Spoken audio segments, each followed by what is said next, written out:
Hello everyone, hello everybody, welcome to my photography presentation.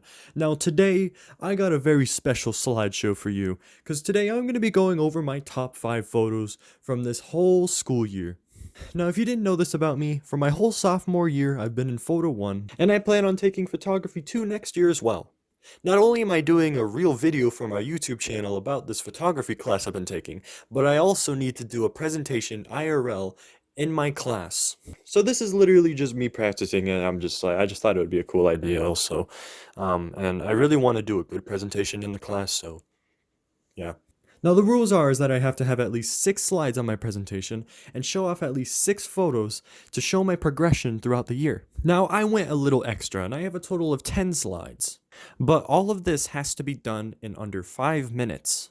So I need to go through all my slides, explain all the assets that make my photos good as quick as I can possibly do it. Seems like a simple task. Let's do it. I'm so nervous. I'm so nervous. The timer starts now.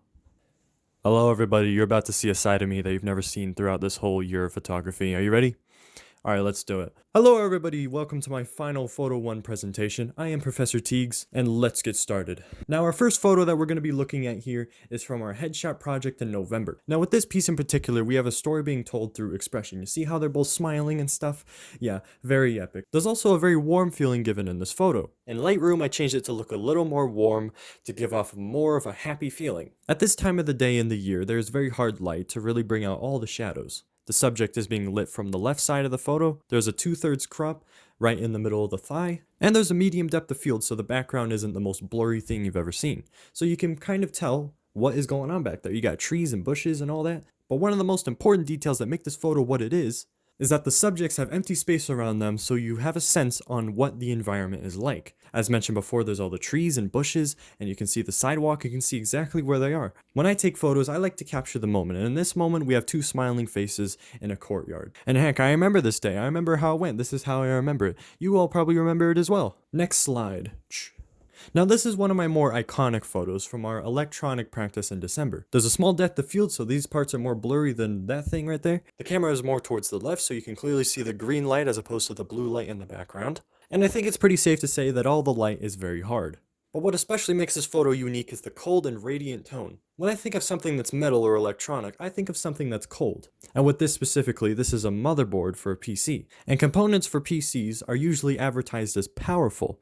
And what's powerful? Radiation. And what's radiation? Radiant. So the green and the blue light is perfectly utilized to make this photo what it is. Now here's another unique photo of mine. This is from our color theory project in February. Now what makes this photo especially unique is the viewer getting a behind the scenes view on the whole project itself. There is another photo I recall having, as well as a couple other people on my team, where we had a close-up of this part right here. And that was the photo, but I decided to be a little quirky. I decided to back up a little and show some of the stuff that's on the outside. And I think it worked out really well. There's a medium depth of field so you can easily see the wall. A couple of sets of leading lines like the starburst here and these metal things in the hand. Very hard light, so the shadows are very defined, and it's bottom lit, so with the light on the hand it seems very dramatic. Next slide. Now considering that this is later on in the year, I can easily conclude that this is one of my best photos of all time. I've of course learned a lot of new stuff leading me into this moment here. Now the premise of our shoe project in April was to capture the history with our shoes. As adults, we'll always look back at our days in high school,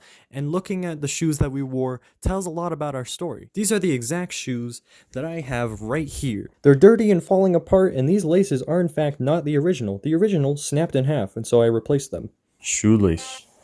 It snapped in half, so we need to replace the shoelace with the older shoelace. I've been wearing them throughout the whole year, so they're dirty and falling apart. When positioning these shoes up against the trunk of this tree, I wanted you to be able to see multiple angles of the shoe. You're able to see the top where the laces are, you're able to see the side where the logo is, and you're able to see the bottom of the shoe. All in one picture. There's a medium depth of field so the grass in the background isn't the blurriest thing in the world. Very soft light because there happen to be clouds overhead. And this is a perfect example of filling the frame while also not cutting off crucial parts of the subject. Whenever I'm taking photos, I like to think of my subjects as if I'm about to put them in Photoshop and maybe mask them out. That's a very specific thing to think about when I'm taking these photos, but it's very helpful so that I don't cut off crucial parts of the subject. And so you can see every little bit of these shoes without any of it going out of the frame. One last thing that I used to top this photo all off is I tilted the camera at an angle, and so it just looked cooler, and it really did end up looking cooler. Next slide.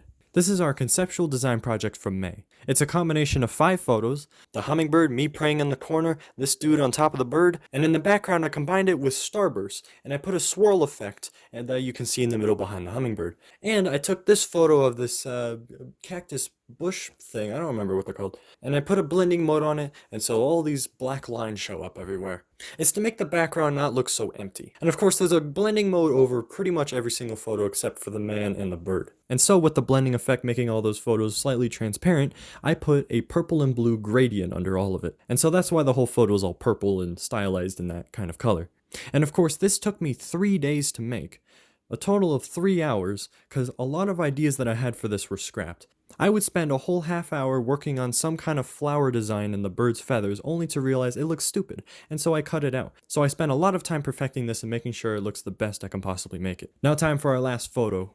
Now this is my favorite photo throughout the whole year. I know this may be from November, but it holds a special place in my heart. Here's why. It looks exactly like a yearbook photo. The subject is facing forward, the background is nice and creamy with that small depth of field, there's a 1/3 crop under the chest, and to make it have natural lighting, there's soft light from the left. And since this is an outside photo, there's soft light coming from the left with the opposite side having soft shadows. And with all that, there's a few people in this class I would like to thank.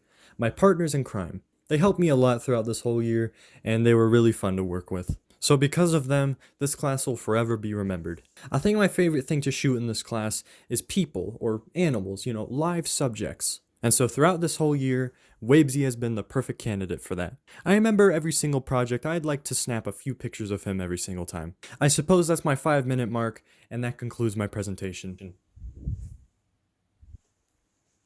Hey, what's good, Dog Editor Teeks here. Now, of course, as you all know, this video is made in preparation of a legitimate in-person presentation that I needed to do for my photography final. And so I recorded this practice thing on the 21st of May, then I did the real thing on the 23rd. So I'm here to explain how that went. I unfortunately didn't get anyone to take pictures or videos of me giving my presentation, but I did get this picture of Wabesy. But basically what happened is I said and did everything exactly how I did in my presentation for my video here. I talked at a decent volume, I tried to keep eye contact with the class as much as I could, and I made sure I was using proper terminology. In the back of my mind, I knew I'd do really well compared to literally everyone else in the class, but will I do better than that one chick? You see, this one chick did insanely well in her presentation. She had a very creative intro that caught me way off guard. She was like, okay, so what inspires you all? Can I have some people raise their hand and tell me what inspires them to take photos? Then after people raised their hand, she was like, okay, so what inspires me to take photos is nature. That's about it. Then she continued to show all of her slides with photos and Photoshop edits with a very unique way of explaining her creative process and perception on the artistic value within photography. And while sitting there enjoying the show, I was having a hard time thinking about how I'm gonna one-up this person. I knew I couldn't one-up the creativity, so I decided to stick with how I spoke and my creative process with taking photos. So I took the weekend to think about it. I recorded my presentation for YouTube here. I went back on Monday and I was called to do my presentation. I'm pretty sure my presentation went pretty well, not through my perspective anyway. So in the end, my grade was, drumroll please, 100%, A+. Kiss on the mouth. The teacher really liked my performance. Look at this paper he gave me. And while I got a 100, everyone else got a 95 or lower. And as for that one chick, I can imagine that she got a 100 as well.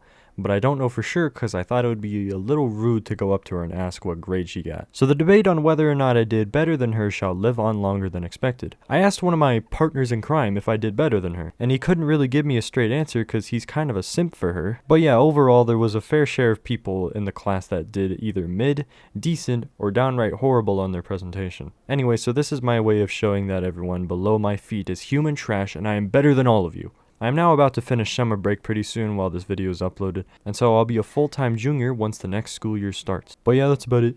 Bye bye.